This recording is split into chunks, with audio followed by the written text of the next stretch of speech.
Thanks for the opportunity to speak. So first I want to ask how many people out here are typeface designers? If you can show of hands. Okay, good. And other people who work for foundries in some other way? Yeah. And also, how many have used GitHub before? Some form. Okay, that's good. And how many have made a pull request on GitHub? Yeah. Okay, good. Cool. Just good to get a sense of where everyone's at. So, you know, when I talk about this idea of a common EULA, it's a little bit different than what has been proposed in the past. It doesn't mean one single EULA for everyone, but it's kind of more a starting point for a structure that could be helpful. So I think I'm obliged to say I'm not a lawyer. These are also not lawyers. They're actors, you know, playing them for a stock photo. But if you like that, then you're in for a treat. So EULAs are an agreement, as you've heard about from Joyce. And, you know, but part of that, you know, we're thinking about like how these decisions, parts of your EULA, you know, affect the foundry and the user. So last year, we at ATypI, we talked about this idea of a business track. And I thought this was a great idea. And I want to, you know, thank Indra and Bruno and everyone for making this happen. These are important conversations that we should be having. So, and thank you all for coming out here. But, you know, in between presentations, like outside and everything, we had these discussions about how can we improve EULAs. There's a lot that can be improved. And so, you know, so the perspective that I'm going to take, there's ways that can be for, you know, users and, you know, for, you know, synchronizing things. But I'm going to approach it where the place that I think it needs to start is for foundries, especially for new foundries. Starting out, you've just graduated from a type design program. You know, I went to type at Cooper, and, you know, there's all these students, and they're focusing on making work, and they want to put their fonts out into the world, but like, you know, you suddenly have to deal with this legal document. So how can it be improved? You know, so I'm not an expert. I'm a typeface designer. This is an upcoming release, and I've had to think about this process of what terms I want for my EULA. So I kind of think that my needs are not very unique. You know, like I think that there's certain things that I care about, but there's also just certain kind of fundamental parts of the EULA that you need to have.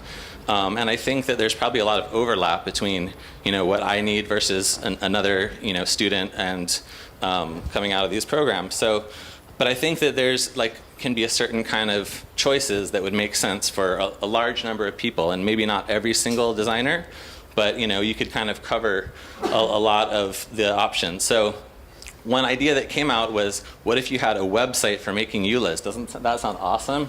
And so I thought that, you know, I was actually hoping that someone else from last year would be presenting about this idea. And I was asking Indra, and like, is anyone going to do this? And no one did. So I'm up here, and you know, the way I work on things is like, I think about, you know, that you can have endless discussions on Twitter and on type drawers and just back and forth of what should be done.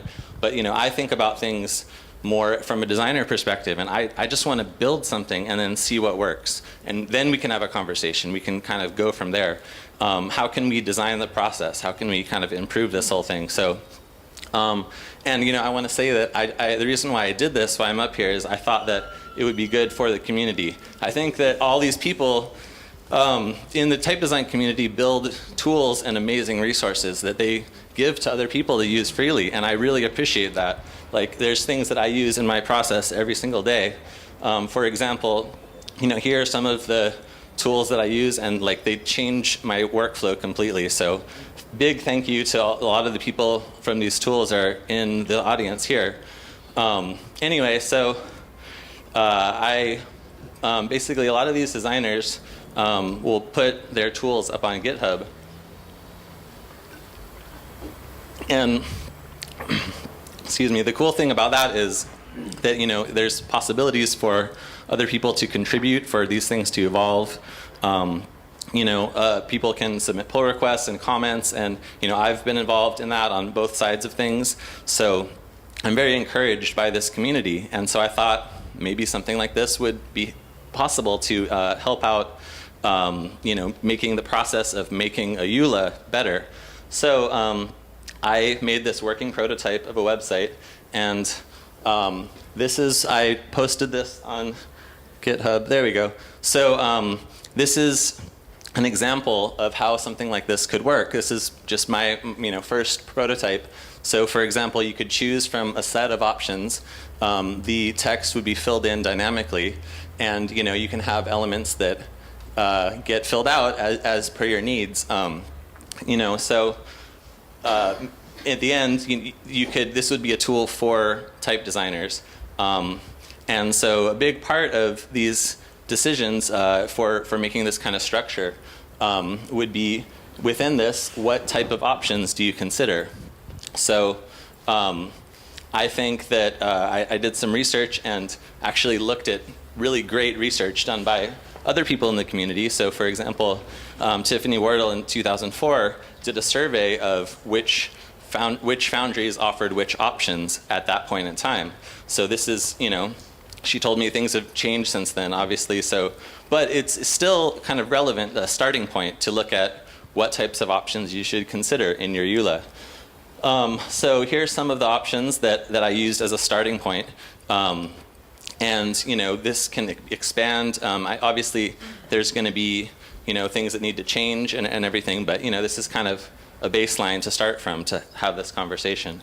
And so if you've ever worked on a shared Google Doc, you might have used this feature called Suggest and Edit. So this is probably obvious for all of you guys, since based on all the hands that were shown. But anyway, in GitHub, there's a similar thing called a pull request. And so this is a typical Git workflow where you can have a project, another user can fork your project, add a feature to it, and then give you a pull request to include it back into the main project. And then the project can evolve in this fashion. So it makes it pretty easy to grow and to have something that can scale and to take on the new challenges that come up in the future. So the way that I set up this working prototype is I tried to keep things as easy as possible to scale. So there's a main index page that has all the CSS and JavaScript, and there's basically these empty placeholders for dropdowns and for the resulting divs that contain the text. And so all of the text is coming in from this separate sections page through JavaScript, so you don't actually need any kind of Ruby or any PHP or anything like that. It's really easy to set up like this, and luckily my cousin's a web developer, and he helped me out setting up a lot of this more complicated JavaScript. But I think it's just kind of like how you can get these ideas in a working format. So, but yeah, the whole time, like, there's all these ways that we could have built it where it would be quicker to build just in kind of a straightforward way. But actually, I kept pushing for like how we can kind of abstract this a little bit, and so that you can easily just add on more options without too much upfront work for people who want to collaborate. So that was like a big focus for me. So what's next with this? So basically, as I said, this is a working prototype, and if anyone else is interested in this, if they think it's a good idea, then please get involved, talk to me, and we can talk about how this could kind of grow and into something that can be even more useful, because right now it's basically just kind of defining the structure of how this could all work. So I think some examples, it could be this whole idea is about streamlining the process and making it easier for designers to kind of generate these EULAs. So, but one other option in the future could possibly be like, what if you had international translations for some of these more popular options? And I think actually spoke with Joyce about this. They looked into that for Darden Studio, and it didn't make sense for them given the situation. But I think that maybe there's a way that they're, I don't know. This is something that could be interesting, because I know for a fact that this would, if we could work this out, it would be very beneficial for the users, and perhaps an organization like ATypI would be able to kind of you have people from different countries, and it's a great forum for people to come together, so we're selling fonts to people in different countries all over the world. So I could see a great value from that. And I don't know, something to look into. But yeah, so like I said, if you're interested in this, get involved. This all depends on you. And if not, like if there's some other idea that's better to do this, then we should totally do that instead. But I thought I work by like making something and then just seeing if it works. So that's what I did here. So one other possibility going forward is like, this thing can grow for new technologies. Like for example, 10 years ago we weren't thinking about ebook licenses and app licenses and stuff like that quite like we are today.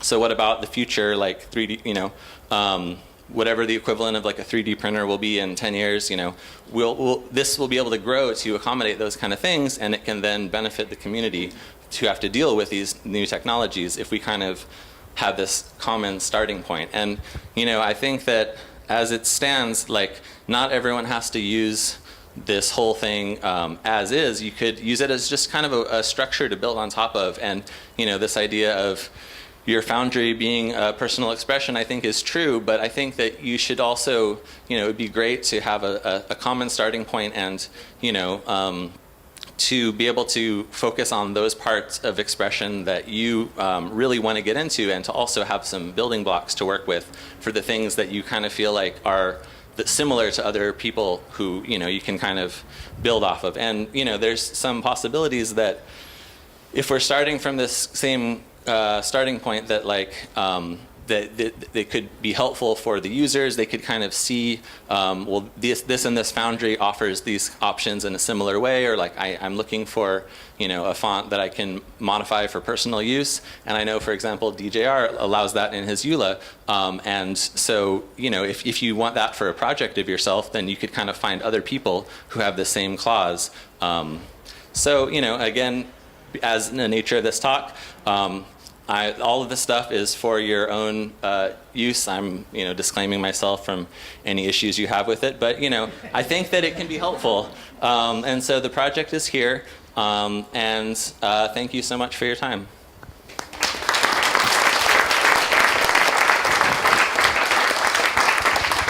Thank you, CJ. We will have 2 more short presentations, and while you set up, we can maybe take 1 or 2 questions for CJ, if anyone has. Veronica? And CJ? Yes, hi. The text you were using. Yes. Where does that come from?